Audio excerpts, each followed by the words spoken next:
Hello guys, आज अपन बात करेंगे एम्स नोरसेट 2023 का जो पेपर हुआ था। उस पेपर की कुछ इमेज हैं, फ़ोटो हैं, वो वायरल हो रही हैं व्हाट्सअप के ऊपर।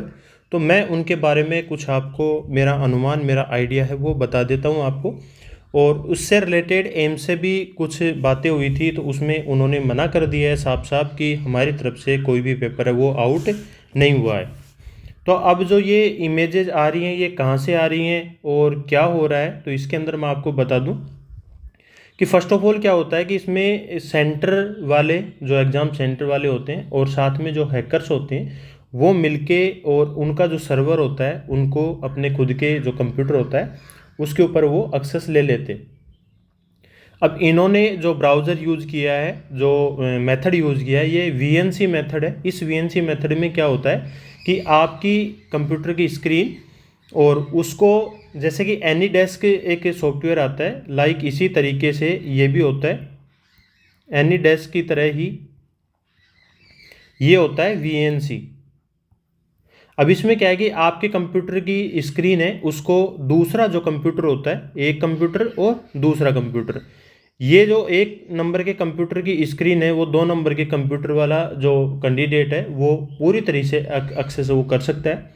तो इसमें भी ऐसे ही हो रखा है, ये किसी भी एग्ज़ाम सेंटर की फ़ोटो नहीं है, ये कहीं बाहर से किसी ने एक्सेस कर रखा है अंदर से बैठे हुए स्टूडेंट के कंप्यूटर की स्क्रीन को। अब वो वहाँ से क्वेश्चन है वो कर रहा है। तो इस प्रकार से ये जो इमेजेज है, जैसे कि ये पेपर का थोड़ा लेवल है जो एवरेज होता है उससे थोड़ा ज़्यादा था, तो जो वहाँ पर सोल्वर था उस सोल्वर को क्वेश्चन नहीं आ रहे थे, तो उस सोल्वर ने इनकी पिक ले लेके और किसी दूसरे कैंडिडेट को फॉरवर्ड कर रहे थे कि वहाँ से इन क्वेश्चन का आंसर है वो मिल पाए। तो इस प्रकार से जो क्वेश्चन है ये वायरल हुए हैं और हर एग्ज़ाम के अंदर ऐसी कंडीशन होती है जिसके अंदर जो एग्ज़ाम सेंटर हैं वो मिल जाते हैं। एक तो मेथड ये होता है और दूसरा मेथड मैं आपको बता दूं, बहुत सी इमेजेज हैं जो कि बाहर आए हैं एज इट इज़, जो क्वेश्चन जो एम्स का होता है। दूसरा जो मेथड होता है उसके अंदर जो कैंडिडेट को एग्ज़ाम सेंटर पे क्या किया जाता है, आंसर है एक प्रिंट पे नोट डाउन करके और वो दे दिया जाता है। अब इसके अंदर जो क्वेश्चन थे उन क्वेश्चन का डायरेक्ट आंसर है वो यहाँ पर मेंशन किया हुआ है कि इस क्वेश्चन का आंसर ये है। आप डायरेक्ट आंसर देखोगे, आंसर देखने के बाद में क्वेश्चन है उसके अंदर जाओगे तो वहाँ पर आपको ये सेम आंसर मिल जाएगा और इस सेम आंसर से आप वहाँ पर सोल्व कर सकते हो। तो इस प्रकार से जो पेपर हैं वो आउट करते हैं और एम्स ने इसके बारे में मना कर दिया है। अब इसके अंदर एक लड़की है जिसकी स्क्रीन उठाई गई है, उस लड़की की इमेज यहाँ पर छोटी सी दिखाई दे रही है और इसके जो रोल नंबर हैं वो भी कुछ डिजिट के पूरे नहीं है लेकिन कुछ डिजिट के यहाँ पर शो कर रहे हैं। अब अगर ये जो बातें हैं अगर एम्स के लेवल तक पहुँचती हैं तो एम्स इसमें सिर्फ एक एक्शन लेगा और वो एक्शन ये होगा कि जिस लड़की की इमेज यहाँ पर शो हो रही है उस लड़की के खिलाफ यहाँ पर एफआईआर होगी।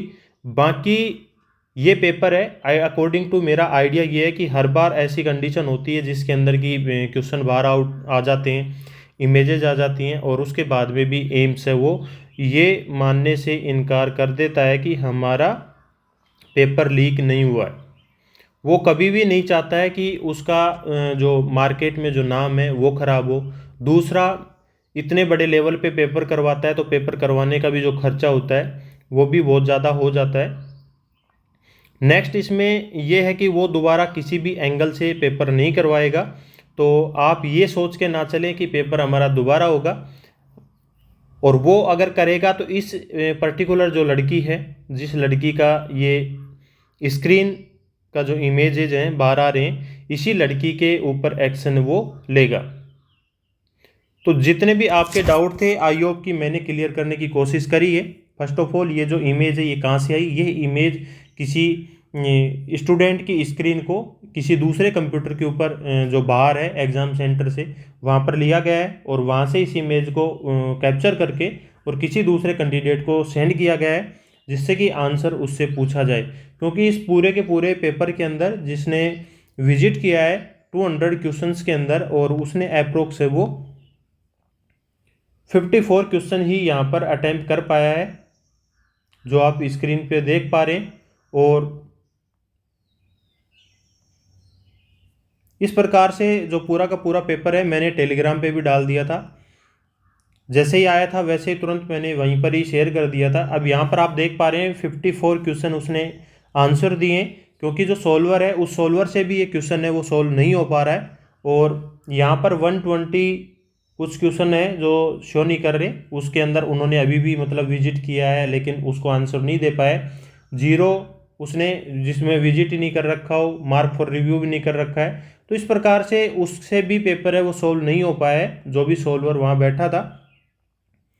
और दूसरी बात यह कि अगर एग्ज़ाम सेंटर में होता तो यहाँ पर जो नीचे आप जो देख पा रहे हो इस प्रकार से कोई भी आपको डेस्क है वो ओपन होने की जो चांसेस थे वो नहीं हो पाते। इसलिए ये जो पेपर है स्क्रीन है ये बाहर है। दूसरा यहाँ पर आप या बैकग्राउंड में देख पा रहे हैं कि किसी बेड के ऊपर है, ये जो चार्जिंग की केबल है, ये सारी चीज़ें शो करती हैं कि एग्ज़ाम सेंटर की नहीं है।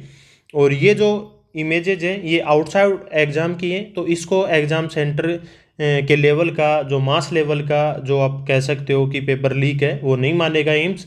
और इससे पर्टिकुलर जो स्टूडेंट है जिसकी इमेज आ रही है इस इमेज के बेस के ऊपर और यहाँ पर जो उसके रोल नंबर भी आ रहे हैं 430412, अब इसके आगे एक दो डिजिट और हैं जो शो नहीं कर रही हैं। लड़की की इमेज है, इसके बेसिस के ऊपर एम्स है वो कार्रवाई कर सकता है पर्टिकुलर इस लड़की के ऊपर। बट अकॉर्डिंग टू मी हर साल ये होता है जिसके अंदर 5 से 10% जो सीटें हैं वो ऐसे ही हैकर के थ्रू बिक जाती हैं, और कुछ 5 से 10% जो सीटें होती हैं वो एग्ज़ाम सेंटर पे जो सोल्वर होते हैं, जिसको मैंने आपको एक स्क्रीनशॉट बताया था जिसके अंदर सारे आंसर है वो नोट डाउन करके दे दिए जाते हैं स्टूडेंट्स को। इस प्रकार से जो पेपर हैं वो हर साल आउट होता है लेकिन कभी किसी को पता नहीं चलता है। दूसरा ये है कि उनकी इमेजेज हैं वो भी बाहर आ जाती हैं लेकिन एम्स उन चीज़ों को मानने से मना कर देता है। तो इस एग्ज़ाम के अंदर भी अप्रोक्स लगभग सेम होगा, जो कि पेपर को वो आउट नहीं मानेगा। और ये सारी चीज़ें वो ये कहेगा कि किसी एक पर्टिकुलर स्टूडेंट के बेसिस पे हुआ है तो उस स्टूडेंट के ऊपर हम कार्रवाई करेंगे। और ये जो मास लेवल का है दोबारा रिकंडक्ट करवाना और इतना खर्चा करना, क्योंकि इस जो वैकेंसी का एग्ज़ाम है वो करवाता है टीसीएस। अब लोग ये कहते हैं कि टीसीएस का सर्वर हैक करना बहुत बड़ी बात है। अब इसमें हैक डायरेक्ट तो नहीं कर सकते, लेकिन हैक कैसे करेगा? अगर किसी एग्ज़ाम सेंटर है, एग्ज़ाम सेंटर से ही अगर कोई सर्वर का वो किसी हैकर को बता दे तो उस कंडीशन में क्या होगा कि हैकर के लिए बिल्कुल ईजी हो जाएगा उस सर्वर को खुद के कंप्यूटर के ऊपर लेने का। तो ऐसे करके वो ले लेते हैं। और इसके अंदर क्या होता है कि एग्ज़ाम सेंटर वाला भी मिला होता है और जो बाहर जो बैठा होता है हैकर वो भी मिला होता है। इन दोनों कंडीशन के अंदर मिलके और इस पूरे के पूरे जो माया जाल इन्होंने बना रखा है इसके ऊपर ये सक्सेस हो जाते हैं। तो आई होप कि आपको ये वीडियो इन्फॉर्मेटिव लगा होगा और आपका जो डाउट था वो भी क्लियर हो गया होगा कि पेपर दोबारा होगा या नहीं होगा। इस वीडियो को ज़्यादा से ज़्यादा अगर आप शेयर करोगे तो शायद क्या पता कि एम्स की किसी भी जो एडमिनिस्ट्रेटिव जो डिपार्टमेंट है वहाँ तक पहुँच पाए, और अगर पहुँच पाता है तो आई होप कि इसके ऊपर कोई कार्रवाई हो। तो बस मैं तो यही कहूँगा कि ज़्यादा से ज़्यादा शेयर कर दें। वीडियो पसंद आए तो वीडियो को लाइक कर दें और चैनल पे नए हो तो चैनल को सब्सक्राइब कर लें, आगे और भी इन्फॉर्मेटिव वीडियो के लिए आपके तक पहुँच पाएगा। धन्यवाद।